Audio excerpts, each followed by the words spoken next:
Projekat je započet novembra 1956. kako bi se razvio novi moderni tank koji bi zamenio Bundeswehrove tenkove M47 i M48 Patton, koji su već bili zastareli. 25. jula 1957. objavljene su specifikacije za novi dizajn, koji ne treba da teži više od 30 tona, da ima odnos snage i težine od 30 konjskih snaga po toni i da može da izdrži pogodke topova od 20 mm sa svake strane.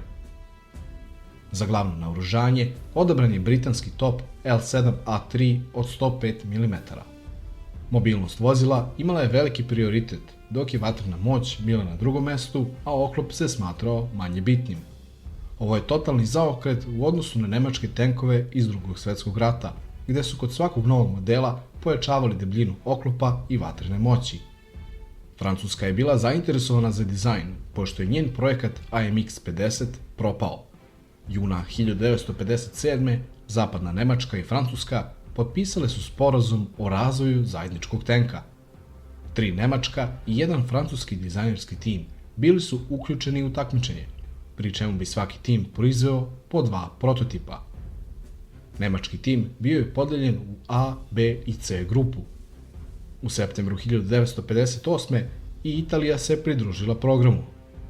1960. nekoliko prototipova stavljeno je na testiranje. Među prototipovima bili su i Porscheov model 734 iz tima A, koji je imao livenu kupolu, a tim B imao je livenu kupolu koja je bila nešto viša. Tim C dizajnirao je veoma futuristički tank i nije uspeo da spremi prototip na vreme. Čak i pre nego što su prototipovi bili završeni, 1959. odlučeno je da se započne druga faza sa poboljšanim dizajnom. Tim A morao je da napravi 26 prototipova faze 2 za testiranje, dok je tim B imao obavezu da napravi 6 prototipova. Porsche prototip 2 je na kraju izabran za pobednika 1963. Ovo nije bilo iznenađenje, jer je već 61. odlučeno da se napravi predserija od 50 vozila na osnovu ovog dizajna. Proizvodnja je započeta iste godine, a ova nulta serija modifikovana je sa novom livenom kupolom i nekoliko promjena na trupu. Pre nego što je počela masovna proizvodnja standardne verzije, također je odlučeno da se doda optički sistem za merenje na velikom dometu, što je zahtevalo da kupola bude nešto viša i dodali su izbočine sa obe strane. Nakon što je Francuska više puta propustila rokove za doprinos programu, Nemačka je izbacila iz projekta. Jula 1963. naručeno je 1500 tenkova, a Nemačka je također objavila svoj sporazum da razvije nasljednika sa Sjedinjenim državama pod nazivom MBT-70. Program nije uspeo da materializuje održiv dizajn. MBT-70 sam spominjao u epizodi o M1 Abramsu, tako da preporučujem da pogledate i ovu epizodu. Proizvodnja Leoparda pokrenuta je 1964. u Minhenu u fabrici Krauss-Maffei. Leopard je ubrzo od Nemačke kupio veliki broj članica NATO-a i drugih saveznika, uključujući Belgiju, Holandiju, Norvešku, Dansku, Kanadu, Tursku i Grčku. Nakon što je prva serija isporučena, sljedeće 3 serije su bili modeli Leoparda 1A1, koji je uključivao novi sistem stabilizacije glavnog topa, koji je omogućio tenku da efikasno puca u pokretu. 1A1 je također dodao sada već poznate suknje duž bokova, kako bi se zaštitile gornje gusenice. Između 1974. i 1977. sve mašine u prve 4 serije su dovedene do istog standarda na Leopard 1A1 i dobili su dodatan oklop kupole koji je razvio Blochum Voss. Dalja nadogradnja 80-ih dodala je preostale noćne nišane sa pojačivačima slike, koji su preneti sa Leoparda 2, pošto su i sami bili unapređeni. Ugradnjom sistema za noćni vid i dodatih unapređenja na kupoli dobijamo novu verziju Leoparda 1A2, a rad na unapređenju Leoparda je nastavljen i sa potpuno novim digitalnim radijom SM80-90 stvoren je Leopard 1A3.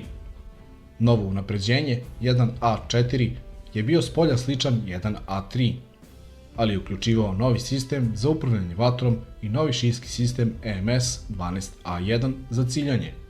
Pored toga, komandant je dobio sopstveni nezavisni sistem noćnog nišana Peri R12.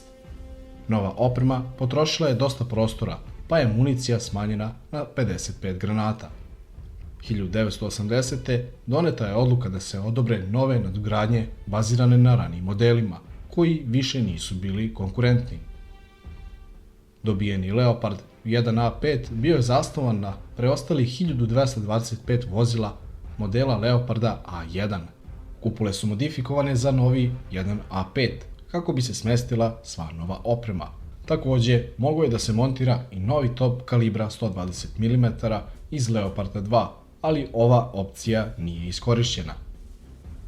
Posle testiranja, decembra 1983. izabran je Krupp Atlas Electronic EMS-18 sistem za upravljanje vatrom, koji je razvijen od EMS-15, korišćenog na Leopardu 2. Ovaj novi sistem uključivao je dva nova nišana na vrhu kupole i zahtevali su izbučine kao i raniji optički sistemi. Ključni deo nadogradnje bilo je uvođenje efikasnije municije, uključujući i nove protivtenkovske granate. Leopard je takođe mogao da bude opremljen oklopnim pločama od polikarbonata, koje su povećavale efikasnost oklopa. Prvo modifikovano vozilo isporučeno je početkom 87. Od tada, skoro svi korisnici Leoparda 1 su takođe primenili slične izmene na sopstvenim vozilima i na većinu načina 1A5 se danas smatra standardnim Leopardom 1. Prototip Leoparda 1A6 je modifikovan dodatim oklopom na kupoli i opremljen je topom od 120 mm L44. Projekat je okončan 1987. pošto je Leopard 2 bio u širokoj upotrebi u ovom trenutku. I1A5 je ponudio razumniji put za nadogradnju za znatno manje troškove. Ukupno je napravljeno 4744 modela Leoparda 1. Nakon svih unapređivanja, tank je došao do mase od 42 tone. Za glavno naoružanje ostao je L52 od 105 mm. 13 granata skladišteno je u kupoli, a 42 granate skladištene su u trupu. Za sekundarno naoružanje zadužena su dva MG3 od 7,62 mm. Za pokretanje tenka od 42 tone zadužen je motor snage 819 konjskih snaga, a maksimalna brzina vozila je 65 km/h. Ukoliko vam se svidjela epizoda, pretplatite se na kanal, komentarišite, lajkujte, podelite snimak, a mi se vidimo u sljedećoj epizodi.